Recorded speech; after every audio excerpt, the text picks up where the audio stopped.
Great engineering comes in all shapes and sizes. Engineers Australia's Project of the Year Award honours achievements in sustainability, community impact, resilience, and more. If your project has made a difference, make sure it's recognised. Nominations for Project of the Year 2025 close 1 July. Enter now at engineersaustralia.org.au.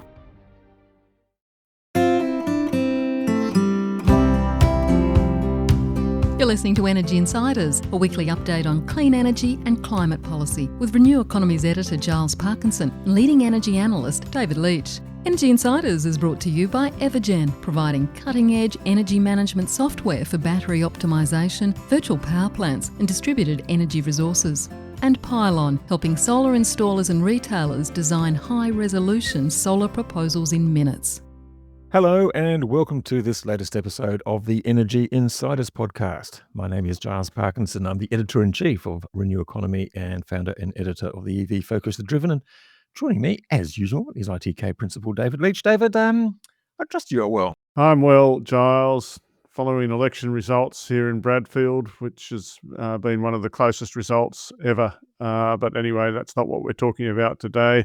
No, but look, let's just ponder on that moment. I mean, it's quite an interesting result. It got recounted, and I think this week, I'm not too sure when this podcast has been broadcast, but a victory to the Independent after 75 years of coalition government, coalition MPs. That's right. I would say it's a victory that's still subject to a court challenge, and. Anyway, 27 votes out of 112,000 is more lead changes than I can ever remember in any election by quite a long way. But we're way off track here. We're actually supposed to be talking electricity and gas and decarbonisation. And we've got a great guest today, Giles, don't we, to look at the consumer side of those things. Well, the consumer side of those things, and in particularly the issue with the gas networks and the transition away from gas. And look, it's my pleasure to welcome Ron Ben David from Monash University. Ron, thank you very much for joining us. Thanks, Giles. Thanks, David. No, look, thanks for joining us. Look, we've got you on because you've just written a paper for Monash University about the death spiral of gas and what to do about all the regulated assets, and there's probably tens of billions of them in Australia, as consumers are urged or choose to drop gas and electrify their homes. It's a really interesting paper. We heard you at the Energy Efficiency Conference last week in Melbourne, and I think you had 8 minutes to explain it, so it wasn't quite enough. So I thought we'd give you a better opportunity here, and you got at least half an hour because it's reasonably interesting. It's reasonably complex, but Ron, let's go through your bona fides. I mean, you're actually you've been a regulator a lot of your working life. I mean, you were the chair of the Essential Services Commission in Victoria. A bunch of other roles. Could you just sort of describe basically what you've done and your interest in this issue? Yeah, sure. Well, if I go back far enough, my first career was actually as an optometrist. But I couldn't. But in my mid-20s, I figured I can't do this for another 40 years, and I went back to uni and did economics and ended up doing a PhD. Anyway, after that, I joined the Victorian government, where I was a public servant and then senior public servant for quite a few years. Then took a bit of a turn career-wise into climate change. I set up what was called the Victorian Office of Climate Change. That was foresight from an optometrist. Sorry. I've heard them all, David. I've heard them all. Then I worked with Ross Garnaut on his seminal review back in 2007, 2008, which it's hard to believe that's almost 20 years ago. And after that, as you mentioned, Giles, I became chair of the ESC, which was a role I filled for over 10 years. And I'm proud to say I was appointed by one side of government and reappointed by the other side, which is a pretty rare accomplishment these days. And since congratulations. and since then, I've been doing a number of things, but one of which is as a professorial fellow at Monash Uni and an associate of the Monash Energy Institute. Well, yeah, look, we've been hearing talk about death spirals for, gosh, almost 2 decades. And originally it was supposed to happen to electricity networks, and everyone was supposed to get rooftop solar on a battery and go off grid.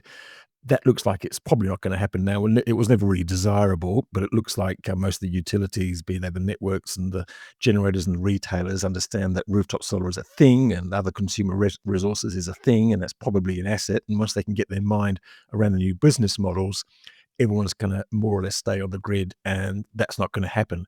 Gas, though, is a different matter, isn't it? Because we are being urged now by governments, or many governments, to get off gas and electrify, which means that there's an awful lot of assets that have been built with regulated returns that presents a problem. And you say this is a big problem, and one that could actually, you describe it as the 500-pound gorilla that's standing in the way of the energy transition. I'd like to go into the details of what we're talking about after, but just give us that, like, an overview. I mean, why is there such a gorilla standing in the road? Yeah, no, that's right. Yeah, and you're absolutely right. A few years ago, we thought electricity networks were going to face a death spiral. That risk does look to have receded, at least for the foreseeable future. But gas is very much facing a death spiral. I think there are a number of forces at play here. The primary force is simply the increasing cost of gas. I know here in Victoria, where we've got around 2 million or just over 2 million customers on gas, our bills have increased. Our winter bills, of course, have increased dramatically, 2 to 3 times. And that's so you've got the simple economic incentives that gas is just becoming too expensive for many, many households.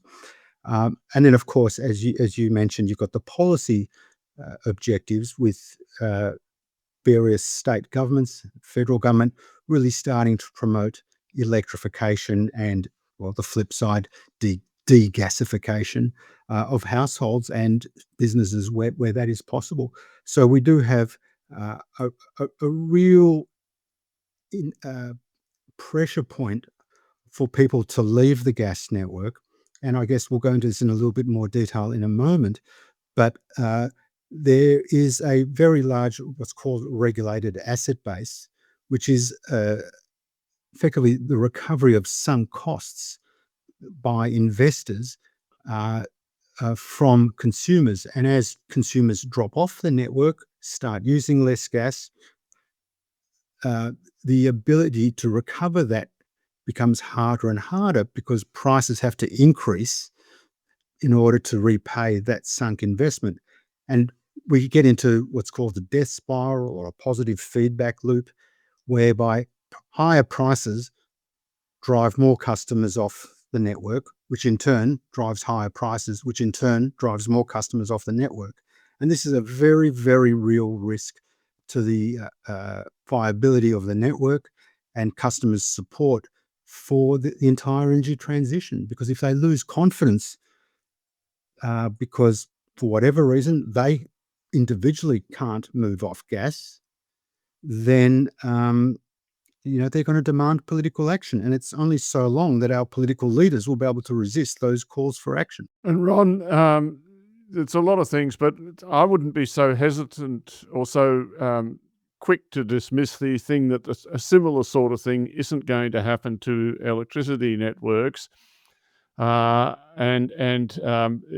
not going to get rid of them completely, but particularly with this home battery scheme, we're going to get very little volume growth through the residential side of the distribution grids, and that is going to have the same effect of because the regulated asset base is allowed a regulated amount of revenue each year, so a fixed amount of revenue.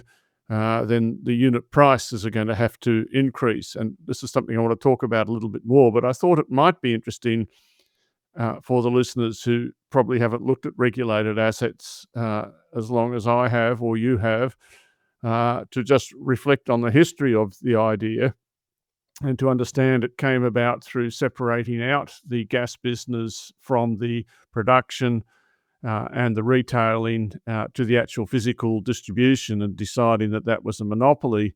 And I can remember writing my first note about how the how the Rads were driving the Utes, and they turned into Dorks, where the Dorks was the depreciated, optimized replacement cost. And the point I was trying to get to is that this estimate of the regulated asset base is what some engineer reckons the asset was worth in its half depreciated or semi-depreciated state, and was always just a matter of opinion. Yeah, you're absolutely right.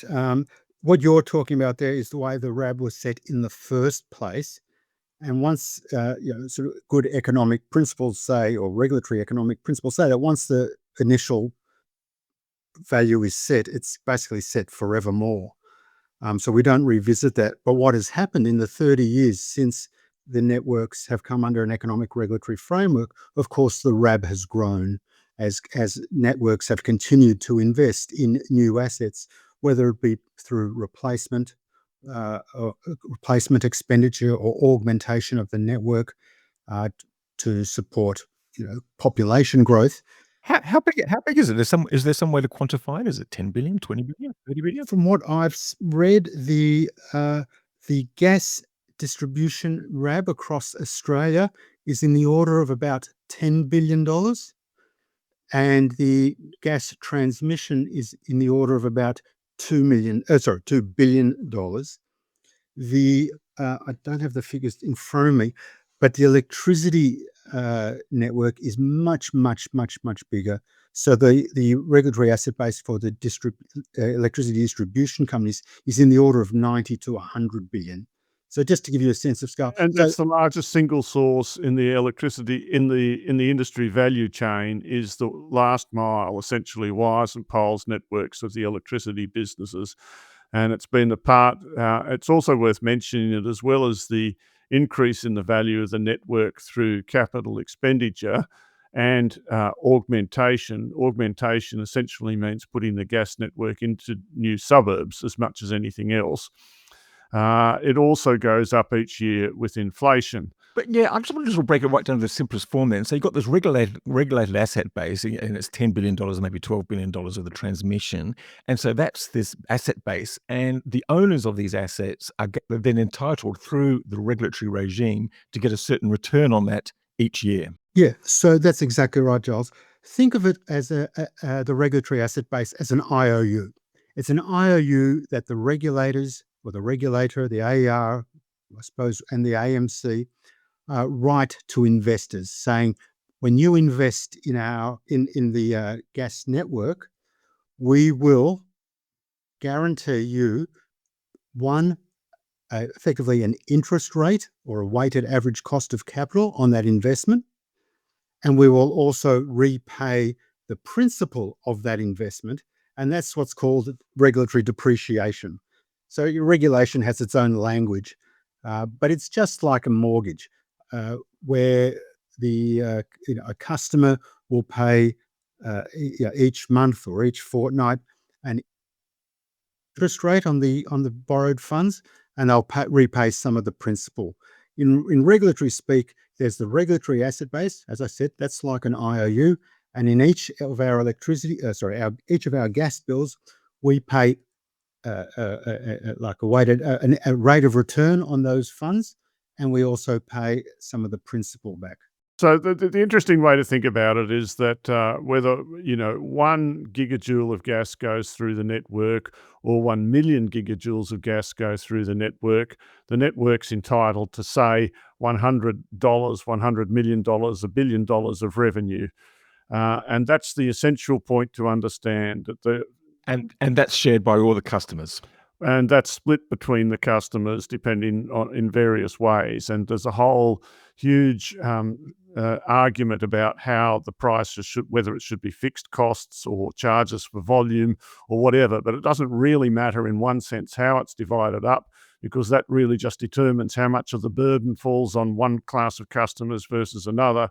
The essential point is that the network's entitled, subject to interest rates, to a fixed amount of revenue each year. And I think, Ron, it's probably time to talk now about this idea of a stranded part of a network. What do you do if an earthquake destroys a suburb and there's no one there to use the gate gas. Just before we do that, though, I'd just like to just sort of clarify one point, just to make it absolutely clear, because not everyone may understand this. So you've got this guaranteed return, and let's say it's $1 billion a year. That's shared amongst a bunch of different customers. And if you've got less customers, then each customer must pay more. Yes, that's absolutely right, because there's a fixed amount that has to be recovered. And if you've got fewer customers using less gas, that amount of revenue has to be generated from those fewer customers and from that lower volume of gas. So the stranded asset problem, the example, David, that you mentioned around an earthquake destroying a suburb, in some ways that's an easy solution because we can identify exactly which assets we're talking about. With gas, it's not going to be that straightforward because people aren't all going to go off gas in one suburb at one point in time. It's going to be scattered across the entire gas network as a gradual decline in gas use. So we face two challenges, or we face many challenges, of course, but two primary challenges with this gas transition. One is the physical or engineering shutdown and decommissioning of the gas network, and I can't speak to that. I don't have the expertise on that. But two is the financial or regulatory problem, which is this regulatory asset base. So stranding risk, Giles, refers to the fact that there'll be fewer people able to pay for this network, and the network is increasingly becoming redundant as people are using less and less of it, but still having to pay for it.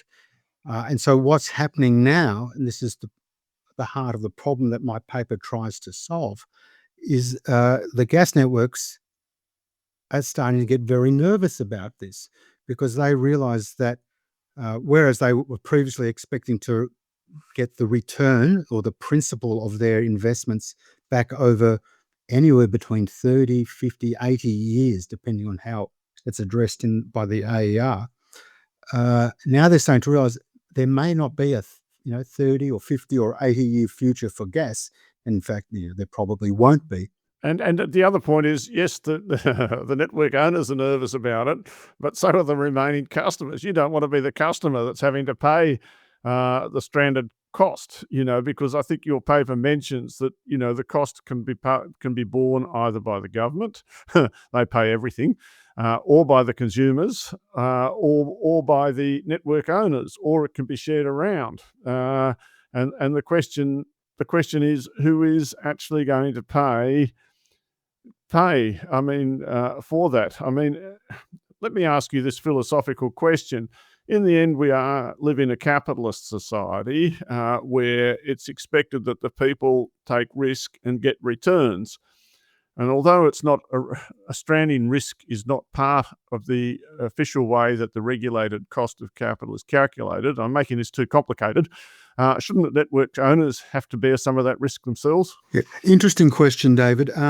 People talk about the law of the conservation of energy. I think there's also a law of conservation of cost. Cost must go somewhere in a financial and economic system.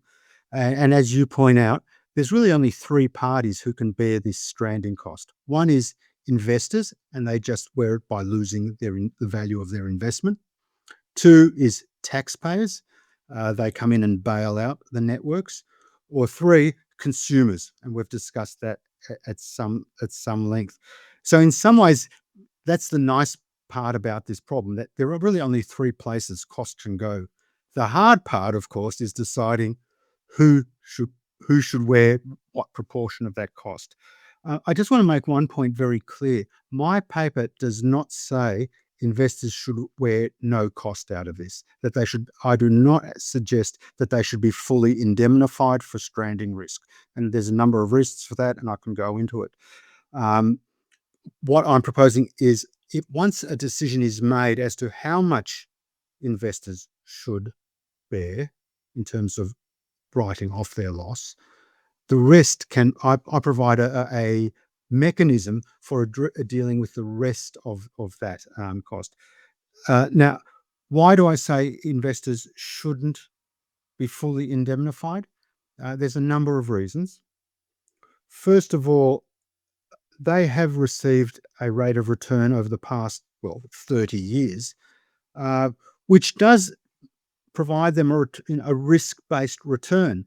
And it's not self-evident by any means to what extent stranding risk is already factored in to that return. There are other reasons.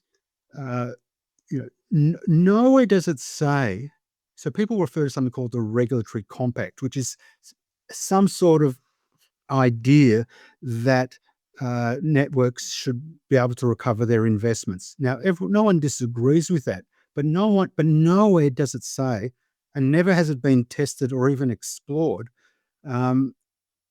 what the sort of scope or the limit of that commitment is. So it's not self-evident anywhere in the regulatory framework that networks should be recovering 100%. So we need to test that. And finally, there are lots of reasons, but I'll just give one more. At least to my way of thinking, since 2006, there's been, in 2000, why I mentioned 2006 is because in 2006, people forget, but in this country, we had a bipartisan commitment to emissions trading schemes when John Howard, commissioned and accepted the findings of the Shergold Review. So since 2006, there's just been no ability to deny that a day must come when we reduce our emissions, which means we must reduce our reliance on gas. So any investments that were made after that must have factored in to at least some extent the likelihood that those assets would not be needed in the future. So for those reasons, I think there is a very strong argument that gas networks should not be fully indemnified, but it is ultimately a political decision. There is no financial model, there is no economic model that can come up with a correct answer. It is a matter of judgment as to how much networks should be compensated for stranding risk. So I think myself, as we talk about this, in some ways, I think you could actually have an administrative approach. Not that I necessarily support one where you could just go suburb by suburb and cut it out of the RAB and get everyone to go off the gas. But let's not assume that's the case. You have a solution which involves remeasuring the RAB for stranding each year, and thereby, I guess, reducing the return on which investors can earn. But you've also got a measurement cost to actually work out how much that is, haven't you? Yes, that's right. So what I've proposed, and I apologise if this gets a little bit technical, but what I've proposed is that every 5 years, More technical. It's okay. It's what we're here for. It's all good. every 5 years or so, when the regulator looks at the revenue proposals from each of the gas networks, it does some sort of assessment based on the reduced throughput of that network as customers reduce their use of gas and as more customers come off the gas. And then based on that reduced throughput, the regulator looks at the RAB and says, right, part of this RAB should now be removed from the regulatory model. We should remove some of this regulatory asset base, some of this IOU. The way I propose that should be done is that, the RAB is this interesting beast. It's this IOU wrapped in a regulatory framework that links the IOU to responsibility for the physical asset. So we've got a financial asset and a physical asset meshed together inside this regulatory framework. And what I'm suggesting is, as throughput of the gas network declines, the physical and the financial assets should be gradually separated. And that separated piece of RAB becomes a standalone financial asset. Importantly, it is a standalone financial asset with no responsibility attached for managing, investing, operating the gas network. It is a purely financial asset. And that financial asset would be constructed in such a way that it would be very secure. It would be a long-term asset, and that could be sold into the financial market, which, at least to my way of thinking, would be very attractive for for investors looking for very long-term investments with very secure returns, even if they are quite low. So typically your superannuation funds or your overseas pension funds. And so piece by piece, as that finance. So sorry, Ron, I'm not completely clear. You carve out a piece of RAB, let's call it 100 million, and then what interest rate does that 100 million earn? So that 100 million is now, as you say, carved out, and it is sold into the market, and the market bids on the return it's prepared to pay on that $100 million and an amortization period. So investors would be invited to offer 5% over 20 years, or 4.5% over 30 years, and the money raised, because what they would do is they'd pay $100 million for that cash flow. That $100 million would then be used to compensate the network for the loss or the write-down of its regulatory asset base in the regulatory accounts. But no, I think let's just sort of park that one there for the moment, and then you're suggesting that, and this is the interesting part, I think, is that who underwrites that asset? I mean, like, you've created this financial asset in sort of my sort of wildest fantasies. That gets sold to a hedge fund, they get broken, we can forget about it. But it's not going to happen like that. um, you said that this asset needs to be underwritten or the same, and it's there that that's what I find really interesting, and this is kind of what I'd like to explore about why that is or is not a good idea. So can you just explain who will be brought in to underwrite that? Yeah. So let's say a super fund or maybe a hedge fund purchases this asset. So it pays up front, and in return, it gets this regular flow of revenue each year, each month, each quarter. Well, where does that revenue come from? Well, it can't be gas customers, because if it was gas customers, we'd still have the death spiral problem. What my paper says is there's actually no obvious party here to pay that cash flow. So what I propose is that that income stream that's supporting that financial instrument should come from electricity distribution networks. And what? Sorry, Now, go on. yeah, I look forward to your next question, David. But why I suggest that is because, unlike gas, electricity is probably not going to be a shrinking shrinking asset base, and it is going to grow. We're going to have more people on the network. We're going to have greater use of electricity. So it is a more sustainable. I don't even agree with that. As I keep saying, I was just having a conversation last night with someone I greatly respect, and AEMO's current forecast, never mind before home batteries, that essentially gentailers who use the network will see next to no increase in volumes over the next 20 years, and that's before we have all these home batteries. So I think there's going to be, the federal government talks about 1 million households, but I think it could well be more than that, that will essentially hardly be using the electricity distribution network, only when their battery's empty and there's no solar, and that won't be all that empty often, particularly if you have a vehicle to the grid or something. And so actually the remaining customers in electricity networks are also going to face the fact that the RAB's going to be increasing, regulated asset base, and less volumes going through, so unit costs are going to go up. And I think this is one of the main things already that explaining why, despite cheaper generation from solar and wind, in fact, it's one of the factors that's causing consumer prices to actually continue to rise.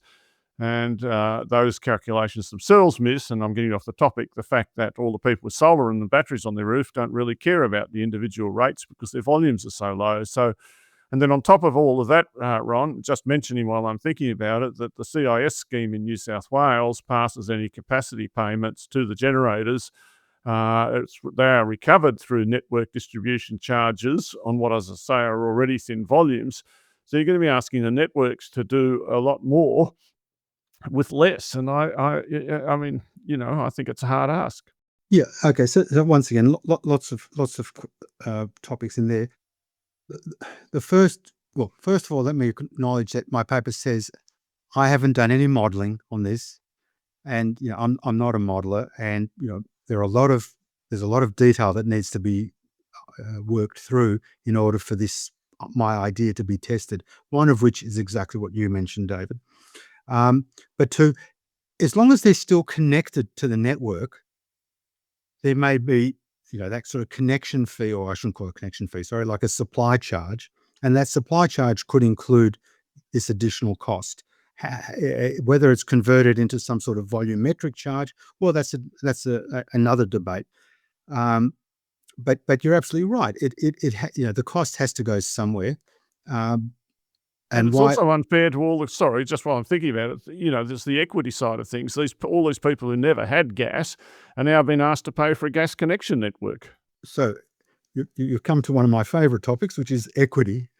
Now, I've come to the conclusion after thinking about it for the better part of 15 or so years that there's no absolute notion of equity here. Equity is always measured between two alternatives. And how we structure this will have different distributional impacts on households. Now, whether we recover the cost, so in the paper, I propose what I call two bookend options, and then obviously there's a whole lot of alternatives in between the two bookends. One could be the return on this financial asset is recovered across all distribution networks in some sort of proportionate manner based on their size. Yes, that would produce the results you just mentioned, which is customers in parts of Australia who've never had gas are now paying for other customers to come off gas. But that's one bookend. The other bookend would be to look at, well, where's the overlap between the relevant distribution of the relevant gas network and the overlapping relevant electricity network, and try to pair them up in that way. So the same customers are now paying through their electricity bill what they previously were paying through their gas bill. And in between those, there are many, many different options. But I've also got to say, I'm very upfront in my paper that what I'm proposing may not be popular, but I also do challenge anyone who wants to criticize it to come up with their own plan. I'll happily back off if people can give me a better alternative. But at the moment, no one's doing that work. And we were talking before about how networks are getting nervous, and as you pointed out, I think Giles, or maybe David, customers are also getting nervous, but also the regulators are getting nervous. So the AER in its recent Gemini gas decision for New South Wales wrote, it's a 50-odd page decision, and there's one relevant sentence here, and I'll just read it to you if that's okay.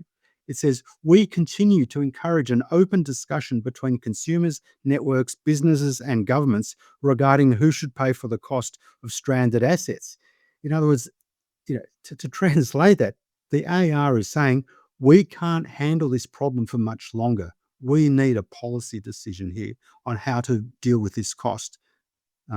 So it is an immediate, or it's an emerging problem, but it'll emerge very quickly. It won't. It's not a linear problem. It's a problem that will accelerate. What if we cancelled one of the submarines and just sort of gave them $12 billion and just said, "See you later"? I'll leave that one to you, Giles. But I mean, that's essentially it, isn't it? I mean, they just basically want their $12 billion either back or their income guaranteed. So it's got to come from somewhere. And in my paper, I assume, at least for the purposes of the paper, and I make this very, very clear, that governments won't tip in funds to indemnify or to compensate the networks for stranding risk. And that's just based on some very simple observations that government budgets, particularly at a Commonwealth level and certainly here in Victoria, aren't looking great. So they don't have a spare 10 or $12 billion lying around. But of course, and also to say that if government is going to spend money, there's probably better ways to spend it from a public policy point of view, which would be to support customers getting off gas through, we've talked about various programs that are currently in operation. But of course, by supporting those programs, the government is actually making the gas stranding problem even worse. But there's another point that if you it's such a complicated topic, and let's not start about the Victorian government deficit. But the point really is that from a carbon perspective, we really want this transition away from gas and to electrify things to proceed as quickly as possible. And when the price to consumers goes up, whether it's at the residential or the industrial level, that works even faster, as far as I can see, than policy. I published a note myself this week, and thanks to Bruce Robertson, that pointed out that gas consumption, excluding LNG in Australia, has already declined on the East Coast from 700 petajoules per year to 500 petajoules in the last 15 years. That's a fantastically successful rate of electrification or closing down or less use of gas, even if some of it's gone overseas. And we basically, I think, want that to continue. And having high prices for remaining consumers is a good thing. It makes them change quicker, doesn't it? Yeah. So you're right. From a carbon perspective, it's a good thing. I don't dispute that. But there's a political economy to all of this, which is that if prices continue to spiral upwards and they just look like that's never going to stop, the community won't put up with that. And there's always a political economy to these problems. One of the mistakes I believe we've made in the way we've dealt with energy market and energy reform and energy transition is we tend to think of it as a purely economic problem. I'm setting aside the engineering element. But from a policy perspective, we tend to think of it as an economic problem, and we tend to dismiss the political economy side of things. And so here, you're right. From an economic point of view, we could just keep cranking up, letting prices just crank up and forcing more and more people to switch. But one, that becomes politically unsustainable. And two, it becomes unsustainable from the network's point of view because their revenue will now be at risk. And if their revenue is at risk, then what happens to the way they manage the network? And so I talk in my paper that it risks a disorderly, potentially dangerous, future operations in the network. So CapEx stranded, people stop maintaining the assets, as we already see or have a debate about with coal generation. As assets get old, management wants to reach the end of their lives, management wants to reduce CapEx. That's the natural thing because you can't get a return on it. And I think myself, the whole thing would have been better with the benefit of hindsight if instead of the 100-year licenses that had been issued, if we'd issued 20-year licenses right at the beginning, right across the gas and electricity networks. If it works for football TV streaming rights, I can't see why it can't work for networks, although you're still going to get a CapEx issue at the end of every regulatory or license renewal. So there's a lot of complicated things about here, and we all know that the solution to political problems, frankly, much as governments won't want to do it, they'll spread the cost over the whole state and just subsidise the losses and pay the investors just enough to get out, and the individual and pretend it's not happening. I'll bet you anything that's the way it eventually ends up. And just to pick up a point you made about. Or to pick up 2 points, one you talk about it's good from a carbon or an emissions perspective, and totally agree with that. But that's actually also a reason for socialising the cost, not necessarily just across the corresponding electricity networks, but maybe to think about spreading it across the broader electricity using community. But again, that is a political decision. It's not a decision that we can solve by doing a lot of economic modelling or financial modelling. It's a decision as to who should bear the cost corresponding to the benefit of reduced emissions. But Ron, if we look at it and I'll shut up in a second, but if we look at it from a purely political view, I mean, the fact, as you point out, is that whether you look at the wholesale or even at the consumer level, the price of gas has gone up, consumption has gone up far more than the price of electricity consumption. Like the wholesale price of gas has risen from like $3 or $4 a gigajoule up to $14, $12, $13 a gigajoule, whereas the electricity price is not up that much, maybe from 40 to 80 or something like that, 50 to 100, however you want to think about it. But in the media, 19 out of 20 conversations are about the increase in the price of electricity. They're not about the price of increase in the price of gas. I mean, there's no residential gas in Queensland to speak of. It's a kind of a isolated thing. And so making electricity consumers' costs go up by passing gas costs onto them, I can't see that as a particularly politically way to go either.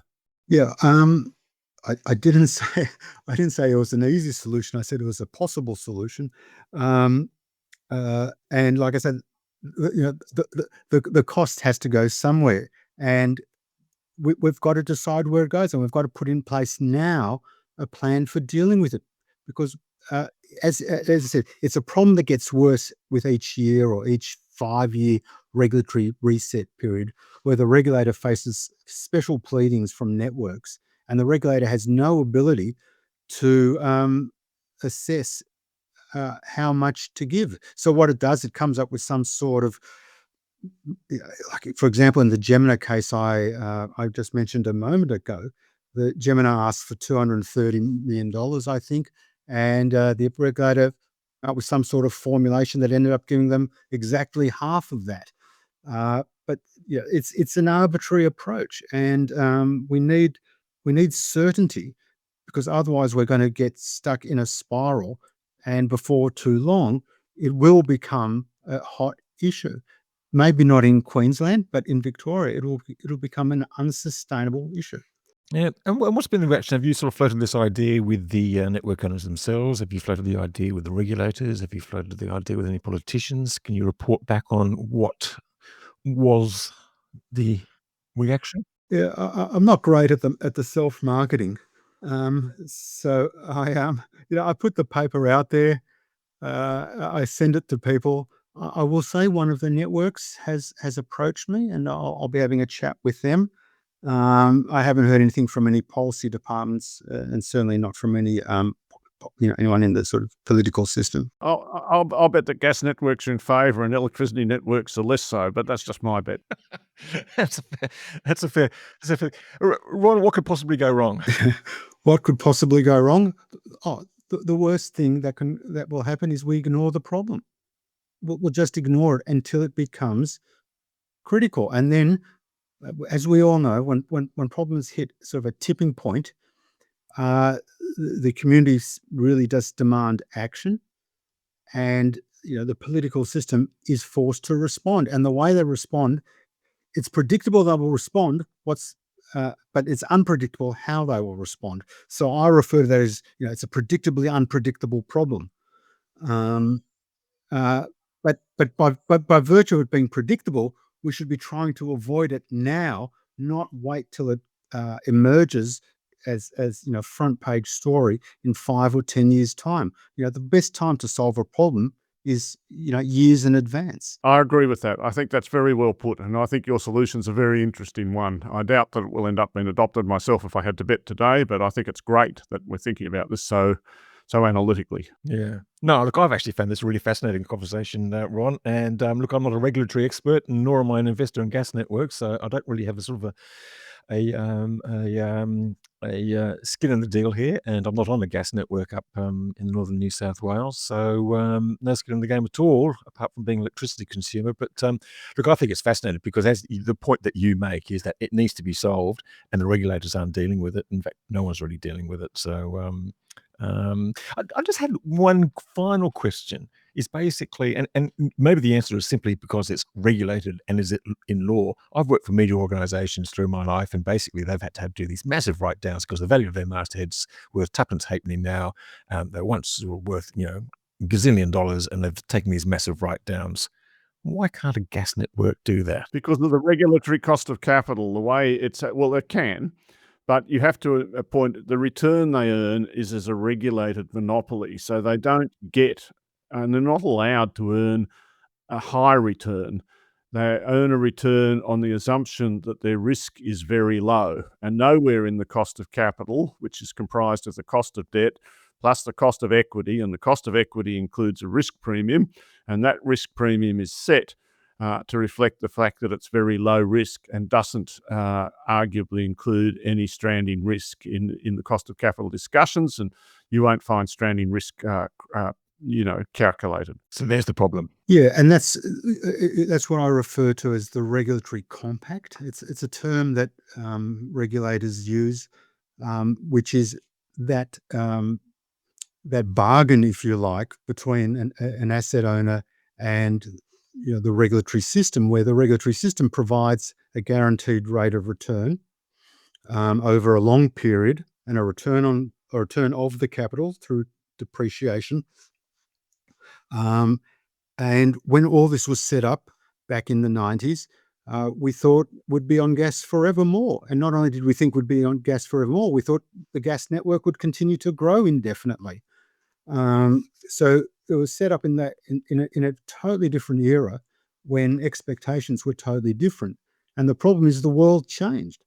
And that's why both on, in terms of gas, but even more so in terms of electricity, the regulatory or the regulators, the AMC, the AR, AEMO in a different way, are all struggling to work out how to modify their frameworks to deal with the reality that we now face, rather than the reality that we thought we faced back in the 1990s.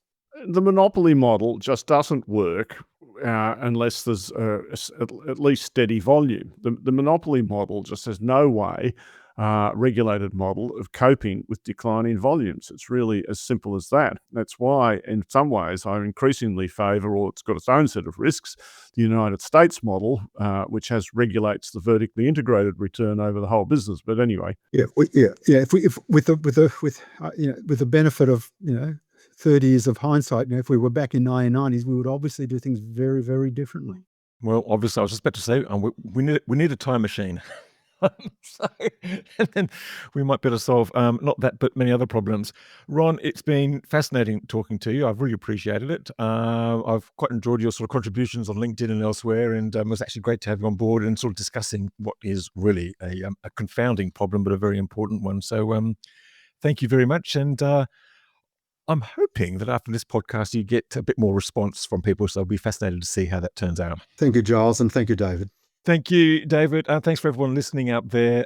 We don't have news of the week because we're not too sure when we're broadcasting this. We're doing a couple because we're sort of traveling a bit. So look, thanks to Ron. Thanks to David. Thanks to listeners out there. Thanks to our sponsors, Evergen and Pylon. We'll be back with another episode of the Energy Insiders podcast next week. Thanks very much for listening, and bye for now.